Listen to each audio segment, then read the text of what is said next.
대구 사는 사람들은 그런 거 있다고 들었어요. 한국에서 대구가 제일 덥다. 옛날에 우리 학교 다닐 때 배웠지만 대구가 분지라서 그럴 수밖에 없는 거죠. 분지라는 말 참 오래간만에 쓰는 것 같아요. 다른 지역이 더 덥다고 하면 이제 대구 사람들은 화를 내요. 왜? 가장 더운 지역에 뭐 그런 부심 같은 게 있는 거죠. 마닐라 사는 저도 마찬가지입니다. 마닐라가 동남아시아에서는 제일 뭐랄까 위험한 지역으로 알려져 있었는데 캄보디아 사태가 터지면서 마닐라를 밀려났어요. 그래서 가슴에 스크래치 이런 게 좀 생겼습니다. 위험한 걸로 치면 1등이었는데 이제는 뭘로 1등 하나 이런 생각이 좀 들어요. 필리핀 사셨던 분들은 아실 거예요. 중국 도박 온라인 사이트 포고라는 이름. 중국인들이 필리핀에 들어와서 필리핀 정부 파콜의 승인을 얻어가지고 포고 업체를 차렸었죠. 이 온라인 도박 사이트가 보이스피싱으로 변질되면서 작년에 본격적으로 봉공 마르코스한테 쫓겨났습니다. 메가 포고니 마이크로 포고니 해가지고 제 영상에도 나왔지만 빌리지 전체를 봉쇄하면서 관련자들 전부 다 잡혀가고 해서 지금은 중국인이 많이 사라진 필리핀입니다.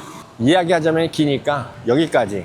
여기서부터는 헛소리고 소설입니다. 경찰관님들 저 잡아가시면 안 돼요. 요새 중국인들 눈치 보느라 한국에서 태극기도 제대로 못 들고 다니던데. 자, 캄보디아 이야기를 왜 했냐? 제가 생각하기에 캄보디아는 그냥 프랜차이즈예요. 중국에서 깜짝이야. 중국에서 필리핀의 프랜차이즈를 캄보디아처럼 깔려다가 필리핀은 원래 카지노가 주 비즈니스고 그걸 워낙에 오래 해왔으니까 이 카지노 관계자들이 싹 다 잡아다가 날린 거죠. 왜? 자기 밥그릇에 자꾸 숟가락 얹으려고 하니까. 그게 언제냐? 재작년부터입니다. 필리핀 사는 제 생각인데 왜 이걸 이제 와서 뒷북치냐 이런 생각이 좀 들어요. 보이스피싱은 예전에도 있었고 지금에도 있었는데 여기구나. 이제 와서 체인점 하나 털어놓고 난리. 대한민국이 필리핀보다 그걸 늦게 알았다고? 우리나라 수준이 이거밖에 안 되나?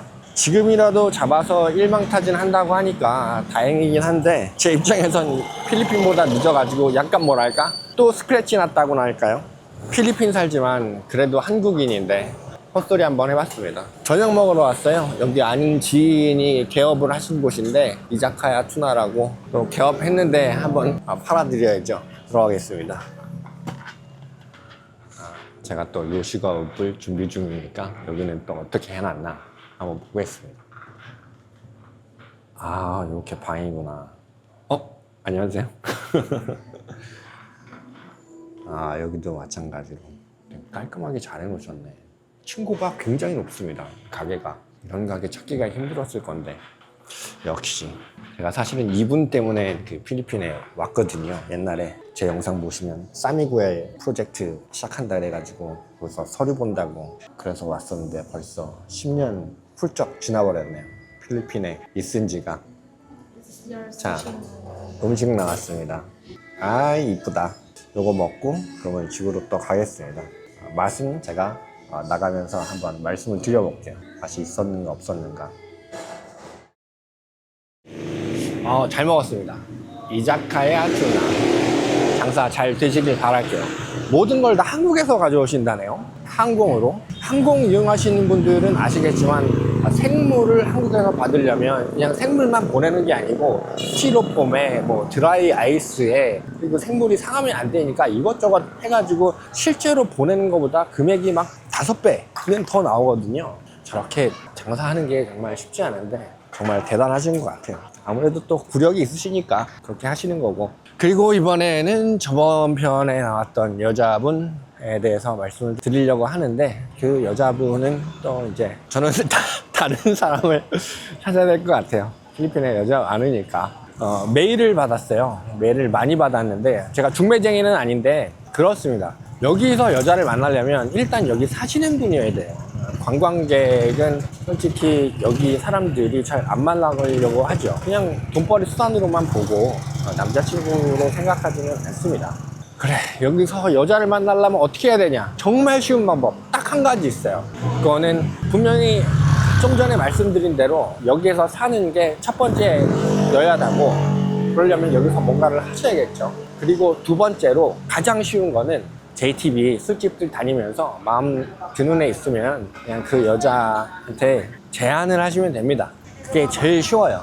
그런 거 아니고 진짜 뭐랄까 사랑을 찾고 싶다 저처럼 그러면 조금 이렇게 시간이 걸리는 거죠. 근데 다시 한번 말씀드리지만 필리핀은 여자 만나기가 엄청 쉽다. 정말 쉽다. 요거까지만 해드릴게요. 혹시라도 더 자세하게 듣고 싶으신 분들은 우리 골드스타 사무실로 오시면 제가 설명을 드릴게요. 뭐 연애 박사는 아니지만 그래도 제가 싱글이 되고 나서 좀 많이 만나봤기 때문에 부끄러운 이야기지만 여기 좀 알 수가 있죠. 건너자. 아무튼 우리 마닐라 말라떼에서 장사하시는 분들 동남아 전체가 다 뒤숭숭해가지고 굉장히 많이 힘드신데 잘 됐으면 좋겠습니다. 팬데믹 때처럼 이겨내시고 파이팅 같이 해보시죠. 자, 그러면 내일 영상으로 뵙겠습니다.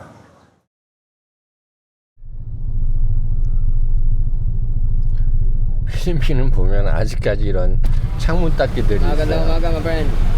Thank you. 땡큐. 좀 제대로 좀 닦아주지. 물만 뿌리고 돈 달라 그러고. 우리 쌀국수 아저씨는 여기 사시는 분이라 제가 공항에 픽업 갈 필요가 없는데 본부장님은 필리핀이 아마 처음이실 거예요. 그래서 픽업 가고 있습니다. 귀찮아. 그래도 이번에 저를 위해서 우리 모두를 위해서 일을 하러 또 와주시는 거니까 픽업 가야죠. 절다고 가. 니노이 아키노 국제공항 코딱지. 저는 보통 1층에는 사람이 엄청 많기 때문에 3층으로 픽업을 와요. 3층 맨 끝에 흡연장에 있는데 여기서 픽업하기가 쉽습니다. 자, 저쪽에 계시는군요. it's okay. 우리 헤이즈 오늘 너무 이쁘게 하고 왔어요. 손님들 오신다고. 그렇습니다. 고생 많으셨어요. 조심히 가세요. 덕분에 편하게 잘 있다 왔습니다. 감사합니다. 예. 들어가세요. 좀 뵐게요. 네, 잠깐만요. 감사합니다. 예. 자, 저는 이제 다시 말라떼로 갑니다. 본부장님은 이제 4박 5일 계시다 가시고 내용을 말씀드리겠습니다. 지난 3월부터인가 제가 사실은 쌀국수 한다고 굉장히 많이 알아보고 다녔어요. 알라방 쪽에 있는 그 빌리지 스퀘어 거기에서 우리 조건을 다 수용해 주겠다고 한국에 계신 쌀국수 아저씨를 불렀는데 허탕을 치셨죠. 아직도 죄송하게 생각하고요. 이왕이면 골드스타 코리아 사무실이 있는 그 빠라냐케에 얻으려고 워낙에 살던 데가 그쪽이었으니까 하려고 했는데 자리가 영 없었습니다. 할만한 자리가. 이게 1호점이 굉장히 중요하잖아요. 뭐 저 혼자 고생한 걸로 따지면 정말 깁니다. 그래서 결론은 뭐다? 드디어 쌀국수를 시작한다. 어디서? 말라떼에서 한다. 한국은 경기가 굉장히 안 좋지만 제가 보는 필리핀의 경기는 괜찮아요. 내수시장은 돌아간다. 뭘 다녀보면 사람들 엄청 많고 또 인기 있는 식당은 또 인기 있는 식당 나름대로 사람 꽉꽉 줄 서 있으니까 한국 같진 않아요.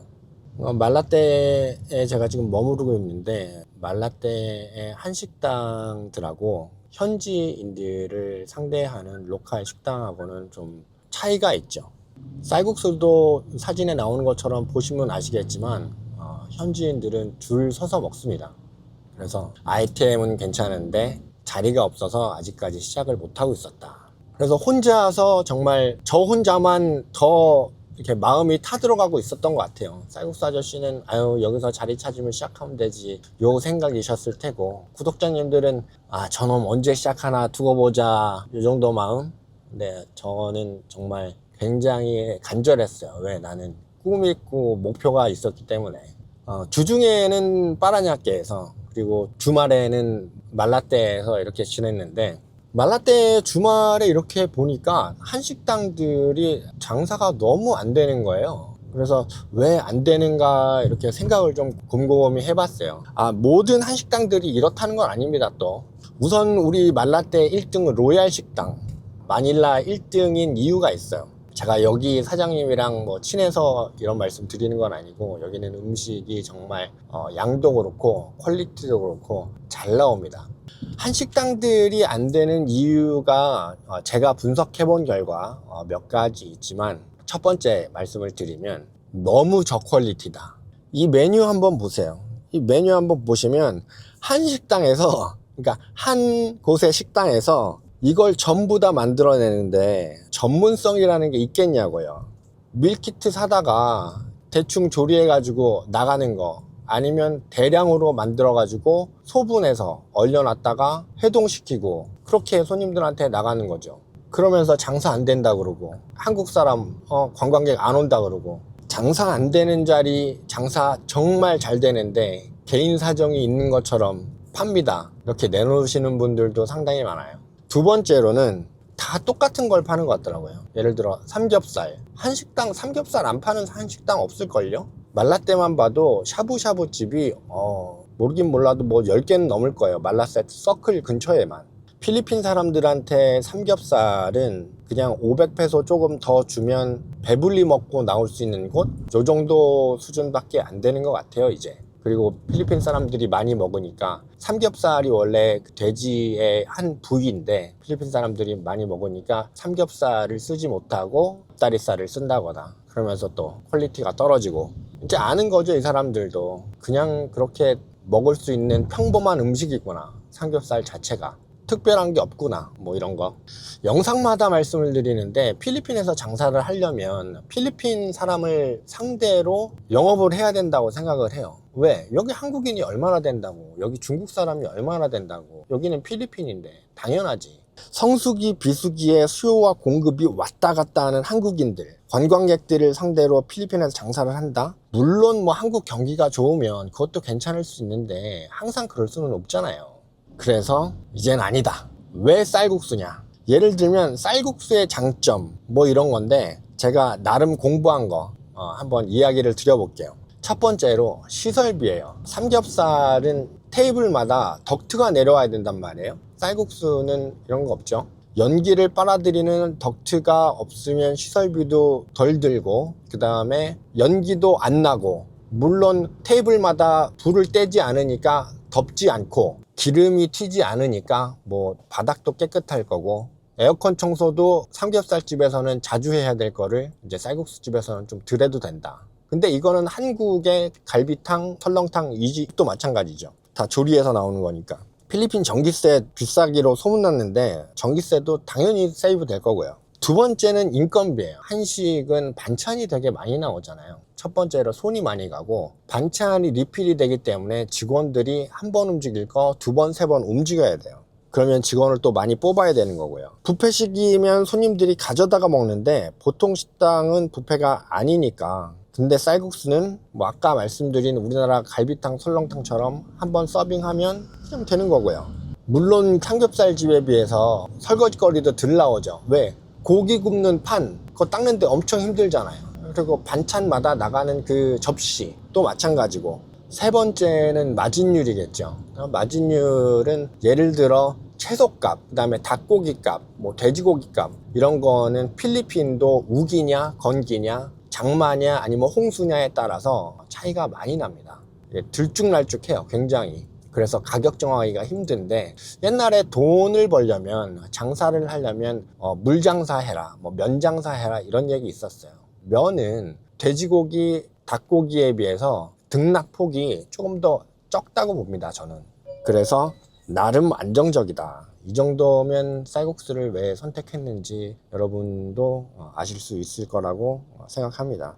저에 대해서 잘 모르시는 분들도 많을 거예요. 어떤 배경으로 이 친구가 혼자서 필리핀에 살고 있는지. 근데 저는 매일마다 예전 나의 삶을 찾고 싶다 하는 생각이 정말 많이 커요. 그래서 저는 벼랑 끝에 서 있다고 생각하고 굉장히 절박합니다. 여러분은 유튜브에서 느끼시지 못하겠지만, 누가 하나 도와준다 그러면 나는 몇 번이라도 무릎 꿇을 생각이 있고요. 누가 하나 도와준다 그러면 나는 몇 번이라도 머리 조아릴 자신이 있어요. 저한테 자존심 이런 거 없어요. 우선 아시겠지만 애기들도 빨리 보고 싶고, 자존심 이거 진짜 밥 먹여주는 거 아닙니다. 내가 저 사람보다 뭐 좀 있어? 이런 거 다 정말 부질없어요. 굽힐 때 굽힐 줄 알아야 철든 거라고 생각해요, 저는.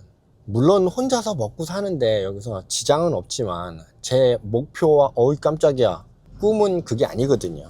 이야기가 긴데 그래서 또 찾아다녔죠. 쌀국수 자리를. 말라떼에 주말마다 오니까. 아까 전에도 말씀드렸지만 말라떼 한식당들이 장사가 잘 안 되는데 그 중에 한 곳, 장사가 역시 뭐 이렇게 잘 되지는 않는 우리 구독자 사장님을 제가 찾아갑니다. 찾아가가지고 이야기를 해요. 사장님, 업종 변경 한번 해보시지 않겠습니까? 그래가지고 제 꿈과 희망을 좀 말씀을 드렸어요.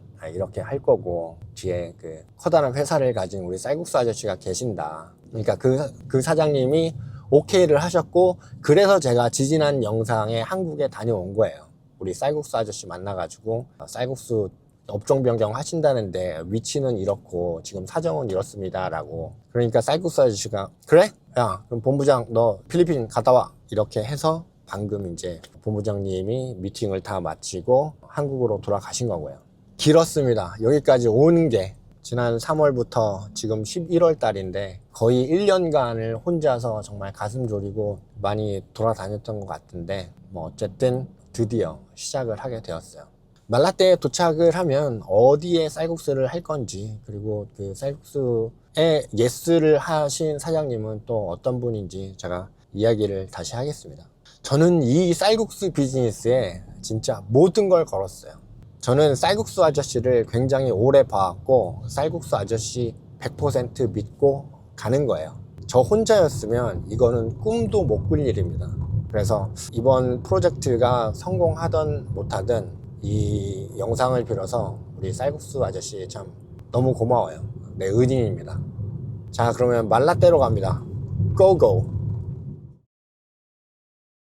말라떼 콘도 도착했습니다. 안녕하세요. 안녕하세요. 여러분, 콘도에 보면 우리는 4층이 없잖아요. 근데 필리핀은 13층이 없습니다. 그 13일의 금요일, 프레디 크루거, 옛날 나이트메어 영화 아시죠? 제 뇌피셜로는 그것 때문에 없는 거예요. 13이라는 숫자가 되게 불길하거든요. 자, 이제 나와가지고 제가 할 식당을 말씀을 드릴게요. 지금 여기 계신 사장님도 한국에서 프랜차이즈 본부장을 7년 하신 베테랑이세요. 그래서 우리 뭐 본부장님 오셨을 때, 그리고 사장님하고 미팅을 할 때도 여기 본부장님도 그 내용을 너무너무 잘 아시니까 그냥 저희 본부장님하고 사장님하고 이제 제안을 주셨을 때, 그러면 함께 하고 싶습니다. 왜? 했던 거니까 안 할 이유가 전혀 없는 거겠죠. 그리고 보시면 알겠지만 지금도 사람이 좀 없기는 해요. 그래서 같이 한국에서 뭐랄까 뭔가를 할 때마다 사람을 보내는 것보다는 그래도 여기에 본부장님을 하셨던 분께서 같이 하시면 더 좋지 않나, 그렇게 사장님께서 제안을 하셨고 여기 사장님도 같이 하신다고 하셨어요. 그래서 이 사장님한테도 참 제가 감사드립니다. 저희가 마닐라에서 처음으로 쌀국수를 할 자리는 바로 여기예요. 지금은 샤브야 자리고, 요 전에는 커피빈이 있었어요. 커피빈 뭐 말 안 해도 잘 아시죠? 그런 커피빈의 기업들이 왜 이 자리를 선택했는지 너무 이쁘잖아요, 2층으로. 그래서 앞으로 이 자리에서 쌀국수를 시작할 건데, 물론 지금 당장은 못하고 사장님은 영업을 하시고 저희는 또 자재 발주해서 주문하고 인테리어 계획도 세워야 되고 많이 있겠죠. 하지만 이 2층 건물이 어떻게 변해갈 건지 그 과정도 지켜봐 주시면 정말 좋을 것 같아요. 이 쌀국수 한다고 정말 응원해 주시는 분들 많은데 너무 고마워요. 우리 눈주 누나한테도 고맙고 우리 부모님한테도 고맙고 쌀국수 아저씨한테도 고맙고 여기 사장님한테도 참 고맙습니다. 정말 꼭 성공해서 여러분이 나 많이 울 때 응원해 주셨던 분들 정말 내가 다 보답해 드리고 싶어요. 감사합니다. 그러면 영상 여기서 마칠게요. 함께 가실게요. 고고.